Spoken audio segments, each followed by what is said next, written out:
What's up, guys? We're here at AMC Ghetto Style with Chasing Cinema. Mr. James Hsu.com, and Kent Wong is sleeping because we got some important business. We got a big day tomorrow. But that's okay, because we're still going to bring you a review for the new film, the latest X-Men addition to the franchise. Can't Stop, Won't Stop, Sophie Turner. Dark Phoenix. Arguably one of the longest-standing franchises in our lifetime. Yeah. Hitting 20 years here next year. How many films have they made? We should have researched. There's three. You have 3 Wolverine. You have 3 older X-Men. You have 3 newer X-Men, 9. 4 X-Men. So, yeah, you're at about 10 films. You know what's crazy? And 10, 11 that kind of gives you an idea, too, of what the MCU has done. Been able to do 20 films. Yeah, in that amount of time. It's crazy. That all feel somehow coherent and workable, where these movies couldn't feel more apart. Left, sometimes. right, up, down, down. I mean, your first trilogy, your Wolverine movies, and then the new trilogy, they all feel mangled in this mess. But what happens, fast forward to 2019, 19 years after the first X-Men hits theaters, Disney finally gets their hand on the I never would have thought 20th Century Fox stone, throws it in the gauntlet. I never would have thought. And now we have a new owner of the X-Men. Which is crazy. But before that, we have to make a pit stop here at Dark Phoenix, the last of what we know to be the X-Men. And did it end on a good note? Well, I fell asleep. I'm not going to blame the movie, though. Hsu fell asleep in an X-Men movie. I woke up at 5:30 in the morning. That's true. This morning. Yes. And my first appointment was at 7. So I was like done, dog. You grinded. Yeah, I grinded all day, but tomorrow you're going to be grinded. Yeah, dog, tomorrow. Anyway, but onto the movie. From what I saw, which at least I feel like the first half for sure, I was up. It's not the rotten movie that people say it is. I'll at least say that. You know, it's like 21% rotten. It wasn't that to me. Yeah. It wasn't that, but it wasn't. You watched a lot of bad X-Men movie. You haven't fallen asleep during, most of them. Yeah. Well, I mean, you tell me. Well, I could tell you that as we take Matrix form here, what I can tell you. Oh, now we take some horror form. What I can tell you is that a 5-year hiatus from the X-Men probably couldn't come at a better time. Yeah. I didn't find this movie to be the worst thing I've ever seen.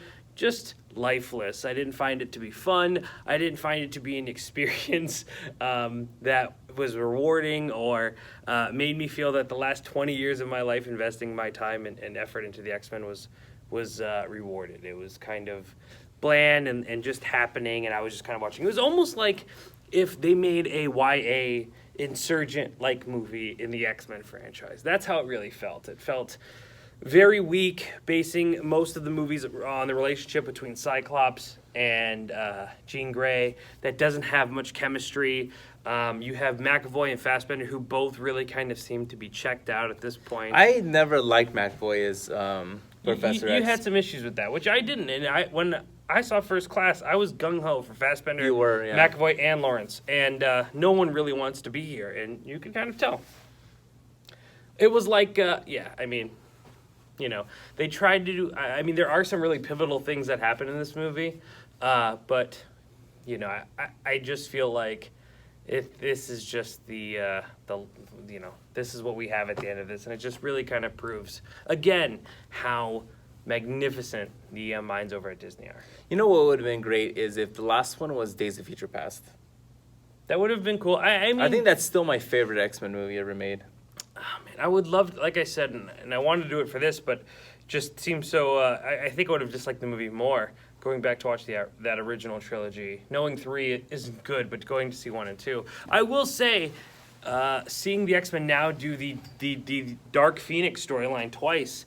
One made it feel like this epic, huge thing with poor execution, where this movie, the Dark Phoenix storyline, didn't feel important or really meaningful at all, and they also did it poorly. So I don't think they've done either really well, and I think the 5-year hiatus is something I'm looking forward to for the X-Men to get that restart button. It's going to be interesting what they're going to do. For sure. It's going to be really interesting to go from here.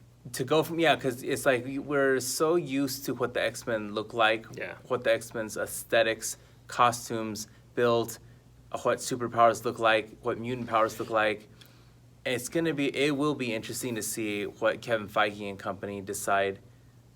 No, this is what it is now. Well, I will say this. I at least looking back at it, I've never felt the X-Men were ever the cohesive X-Men superhero group that we kind of knew and loved. They were always in the movies, and these characters were always around. But the movies went on some really odd choices. You know, the first one kind of focused around Wolverine's relationship with... Jean Grey. And then... I hated how they did Cyclops. Or I've never really liked how they've done Cyclops, period. First class or original. So they've continued... Well, was it Jean Grey in the first movie that they really focused... Who's the girl that touches someone and they die? Rogue. That was... Oh, that's...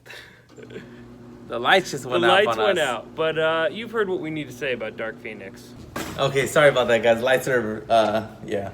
You know, working in movie theaters around closing time, weird things can happen.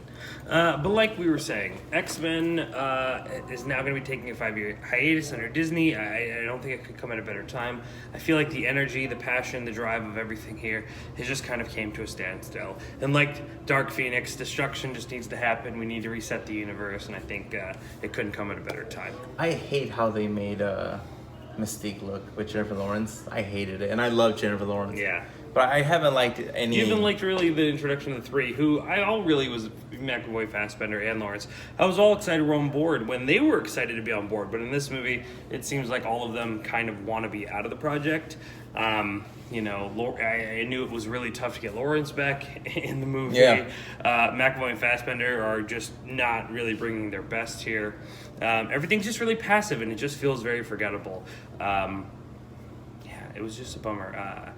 It'll be nice to see the restart button happen because they just don't have the fight anymore. They don't have the urge to tell this story. And, you know, they've tried even some storylines twice and they couldn't strike fire. So I think it's time to shut the book on what we knew as the first X-Men film adaptation and see what Disney can do. Potentially the movies that pioneered the superhero genre. Yeah, I definitely one of the big ones. But, you know, and like I said, but even though the older X-Men movies and everyone had these groups, it never felt like a cohesive superhero movie. You know, the more I watch this movie that feels kind of like a Hunger Games or an Insurgent that takes place in an X-Men world, we never really kind of get that X-Men feel that we got in the Avengers. I can't remember a moment in the X-Men where they all kind of stood out and I was like, wow, this is the X-Men that I grew up and loved, where the Avengers gave us many a times that kind of feeling of really this is the real superhero. That scene. I mean, don't get me wrong, I enjoyed the fact that we got dark and we were gritty and we were very raw and real when we first started with X-Men, but now we've kind of lost so much sight of what the X-Men, who they truly are, that I'm kind of excited for them to kind of go back to the basic drawing boards.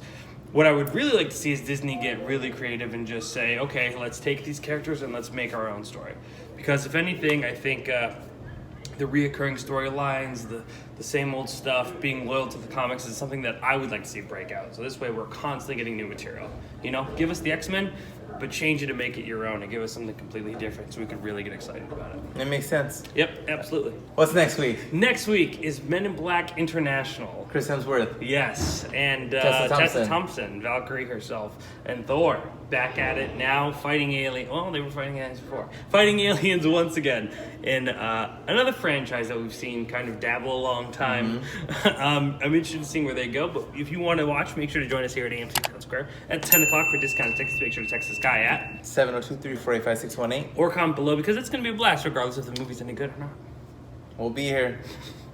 Be here, be square. As always, Chasing Cinema, known as the Film Lovers Upside.